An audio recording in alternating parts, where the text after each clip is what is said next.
Everyone thought it would be an ordinary day at the palace. Tourists, photos, guards on duty. But no one expected that one man, lost in the crowd, would break the usual order with a single blow. The question wasn't whether he would attack. The question was why.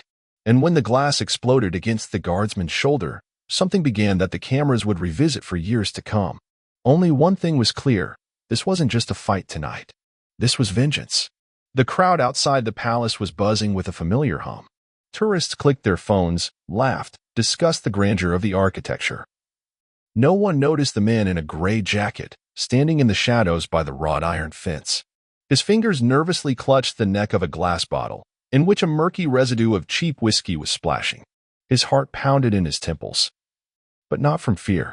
It was from rage. They'll remember me tonight, he thought. He stepped forward.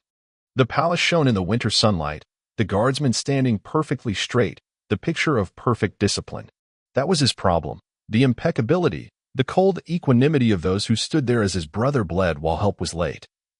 They were just watching, he grinned bitterly. The crowd parted before him almost unknowingly. Some noticed the tension in his stride, some noticed the bottle in his hand. But most? They pulled out their phones. This is going to go viral, he murmured in his head. Hands were sweating. It's now or never. A swing, and glass exploded against the guardsman's shoulder. The crowd gasped. Cameras frantically caught the footage. The guardsman swayed, but did not fall. An instant later, the attacker lunged forward, his fist aiming for the soldier's chin. Metal struck bone, a sound that sent shivers down his spine. Come on, move. Do something. An inner cry overrode the noise around him. But the guardsman, even confused, moved with honed precision. Block, counterstrike. The man flew back, blood from his split lip burning his tongue. He grinned through the pain. This was part of the plan. Pain was nothing. Loss was everything. Someone passing by, a guy in a green jacket, tried to claw at his shoulder. Dude, stop, don't. But was thrown off by a sharp jolt. Panic multiplied with screams. And yet there was a strange calmness in this cacophony.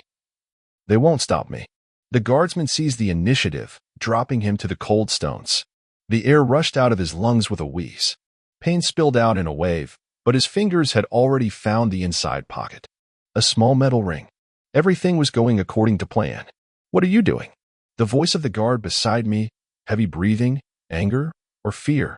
In returning the favor, the man wheezed and pressed. A hum. A vibration underfoot. The crowd scattered in terror. Cameras fell. Screams merged into one continuous AAA. But it was too late. The palace shuddered with an internal clap. Not destruction. No. A dusty whirlwind erupted from the base. Hidden symbolism. The guardsman stared at it in amazement. This. Why? The man laughed, hoarsely, with bloody drops on his teeth, to make you feel what it's like to have your foundation crumble under your feet. The police were already rushing in, sirens tearing the air. They were taking him away, his hands cuffed, and still there was fire in his eyes. The cameras were still rolling. This moment will be chronicled. The finale? Shocker. No one was hurt. But the crack in the granite at the foot of the guardsman remains forever. A trace. A reminder. He achieved his goal. A fracture in the system. And that was just the beginning. The sirens had died down, but his head was still ringing. In the back of the police car, the air was saturated with the smell of sweat, dirt, and cheap plastic. The metal handcuffs were digging into his wrists, leaving red furrows. But a faint smile still played on his lips. You did it. The voices of the police officers in the front seats were a rumble.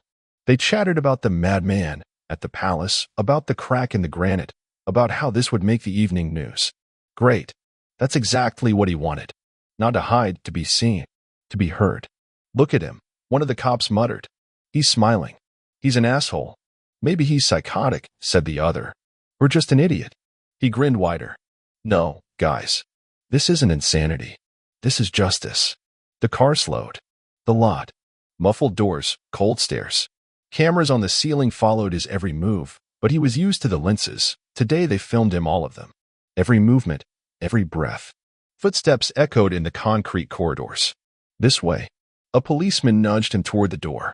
He looked back. For a moment, just one, his gaze met the woman in the hallway. Glasses, folder in hand, stern gaze, but something in the look, doubt, interest. The seed had been planted. Interrogation room. Bare lamp, cold chair. The metal beneath it chilled to the bone. A tape recorder slumped on the table. State your name. Silence. Only the light tapping of fingers on knee. 121212 name. He looked up. Peter. Just Peter. Last name? That one. Smirk. It's not that important, is it? Click of a pen. The investigator, a man in his 40s with sagging eyelids and a tobacco-scented voice, leaned in closer.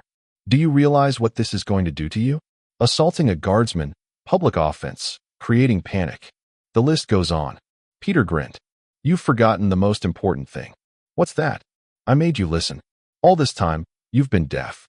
To my brother's death. To their silence. Today I made a crack. Tomorrow it will crack more.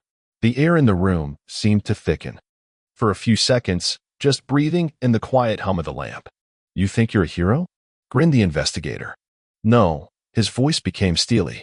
In their nightmare. The door opened with a clatter. The woman from the corridor, the same one, entered quickly, a printed sheet falling on the desk.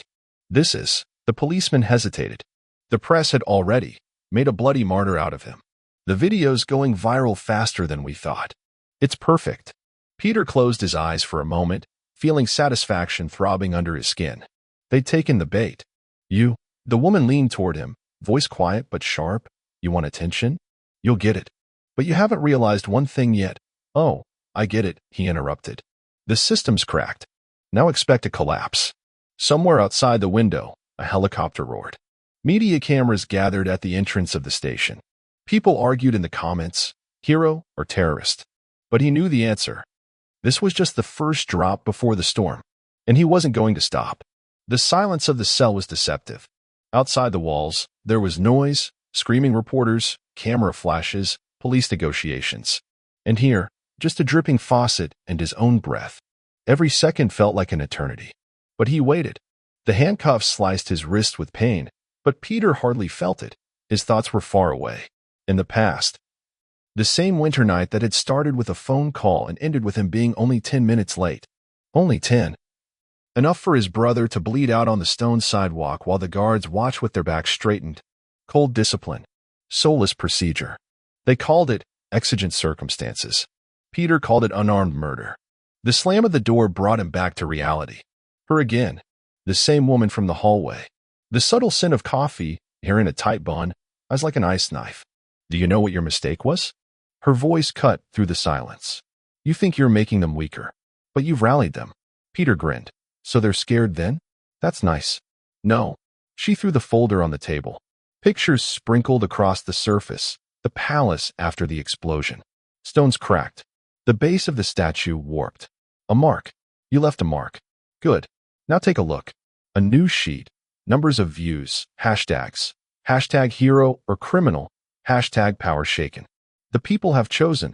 Peter smirked. Power doesn't like mirrors. The problem is different. The woman fell silent, studying him like a predator studying prey. You had an accomplice. We know. A pause. Peter's smile faltered. They'll tell you again. His voice turned icy. I work alone. Really? Standing up, she threw another picture. The moment of the fight. A face in the corner of the frame. Young. Scared. But familiar. My heart gave out. No. It was that passerby. The guy in the green jacket. James.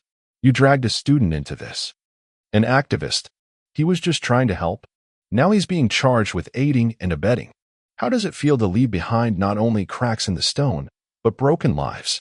The pain in his chest tightened. This was not the plan. It had never been the intention. He's not involved. Peter hissed through gritted teeth. Too late, he nodded.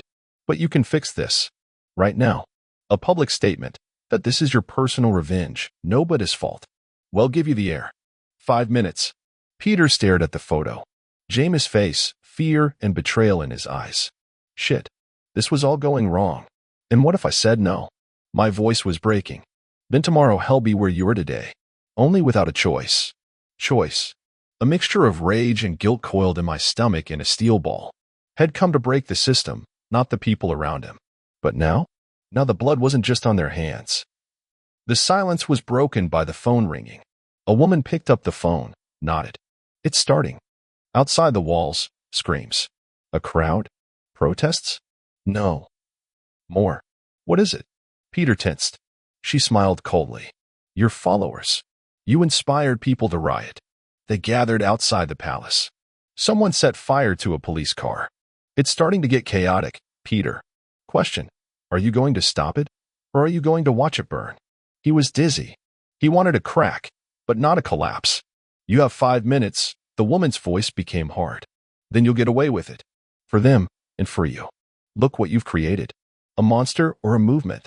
Take your pick. 3 heartbeats. 2 breaths. 1 choice. What's next? Break the system. Or save those who trusted him. My breath hitched, my thoughts raced like frantic bullets. Beyond the walls, chaos rumbled. Screams, police negotiations, the clanking of shields. Somewhere in the distance, another firework exploded, or was it a cocktail bottle? You did this. It was all you. Peter closed his eyes. Darkness under his eyelids, his heart a drum. His voice, which had sounded like a cry in the crowd before, now shook with an inner echo. You wanted attention. You got it. But what now? Blood for a crack? Flame for a stone? The door rattled open. The woman was back, quick, stiff, but something about her had changed. A restrained fear? A fierce respect? Or both feelings at once? Things have gotten out of hand, she said. The crowd broke the cordon. One of your heroes threw a bottle at an officer. We're on the verge of a state of emergency. Peter clenched his fists. I didn't ask them to do that. But they heard you. She tossed the tablet on the table. Live. The square in front of the palace. Burning autos, masked protesters, placards. The system is rotten. Cracks are not enough. Guards equals silent killers. Peter gulped. Among the faces was James. Unmasked. Yelling into a megaphone. We stand for those they lost. For his brother. For all of us. No. This had escalated into something that couldn't be controlled. He wanted to show pain, not drown in blood. It's not too late. The woman smoothed her voice. Come forward. Stop them. Tell them this isn't what you wanted. And if they don't listen, he wheezed. Then this will become your legacy. A pause. The fire you started. Inner voice. If you remain silent now, you will become like them then. Looking away while the man died. He stood up. The chains of the handcuffs jingled. All right. But one condition. Speak. They'll say what I think is right. Without your censor. Or the crowd is your problem. Time has frozen. The woman assessed the risk. Nodded. 3 minutes. One mistake, and we drop you. Exhaust fumes. Screaming. The crowd. The stage raised at the station entrance, a makeshift platform. Peter stepped out, throat dry. Faces. So many faces and cameras. The world watching. James stood in front, fist clenched. You were supposed to be with us. And you are. Silence. Peter roared so loud that even the wind froze. The echoes. Frozen. Listening. In that moment, he wasn't just a man. He became a voice. Wheeze. Anew. I came here to destroy. To make it clear, they ignored the pain. My brother's pain. The pain of those you lost without explanation. I wanted a crack in their facade. And now I see a collapse. The crowd is buzzing. Someone shouts, you gave us this. I gave you the truth. Peter throws up his hands. But not the blood. Not blood. They stood by while my brother died. But if you burn this place down now, what will you become? Silence. Someone puts the bottle down. The cameras catch every word. Sweat in my temples, my throat tearing from screaming. Justice is not in the ashes. If you want change, think. We won't get the truth if we turn it into chaos. James whispers, you're betraying us. No. A look into the crowd. I'm trying to save you. Revenge, I've learned, doesn't cure. It only destroys. If I have to rot behind bars, so be it. But you, take your pick. Pause. The wind ruffles the posters. Someone slowly lowers the camera. And suddenly, all out, a policeman yells. A click. A clang. Something falls nearby. A grenade? Get down. Someone pushes him. A flash of light. Bang. Ears ringing. Peter is lying on the pavement. His breath is knocked out. Eyes open. Gray smoke. Guardsmen in full gear storming the building. The crowd is running in panic. The cameras choked with screams. Someone is captured. James disappeared into the chaos. The female investigator snatched him up, dragging him back. Too late. I tried. Peter wheezes. Damn it, I tried. And at that moment, the screens go dark. Smartphones are still filming. And the announcer's voice. Today's events have made history. A man who started with a protest ended it all with a bloody clash. Peter looks at the palace through the smoke. The crack in the stone is still there, deeper than before. But now it's in him, too. The buzzing in his ears did not subside. Peter sat on the cold concrete floor of his cell, draped in a gray prison uniform. The cuts on his face had crusted over, but the internal wounds, they couldn't be healed by time. You want to change. What did you get? Blood, chaos, and a crack. Not just in stone, but in everyone who believed you. The TV in the corner of the cell hissed with news. Mass protests outside the palace had ended with 100 detainees. Peter Holt, the organizer of the attack, sentenced to 15 years in prison for inciting and assaulting a guardsman. The announcer's speech cut like a knife. Peter grinned. 15 years for the truth. Cheaper than my brother's life. Hey, the guard tapped on the bars. You got a visitor. Oh yeah? He raised an eyebrow. Fan or curse. The door opened, and into the room walked James, without his green jacket, with new bruises and a tired look in his eyes. You almost went to jail for me, Peter wheezed. The charges were dropped, James shrugged. The people rebelled more strongly. They didn't want to make a martyr out of me. His voice was harsh. Come to say I told you so? No. James slumped in his chair. I came to understand. Was it worth it? Worth it? The screams. Flaming cars. Broken faces. Camera flashes. A rock with a crack. I wanted them to feel the pain, Peter said quietly. And they did. But, hell, not at this price. The people outside the walls are still chanting your name. James nodded to the side. You're a hero to them. A hero? A bitter laugh. I'm the man who let the genie out of the bottle and couldn't put it back in. Silence. Only the old pipes groaned in the walls. But there's something. James pulled his phone out of his pocket, put on a video. The screen flickered, a report outside the palace. The place where the crack had been, cemented over. And on top, a marble slab, in memory of those whose voices were not heard. Peter stalled. The pressure worked.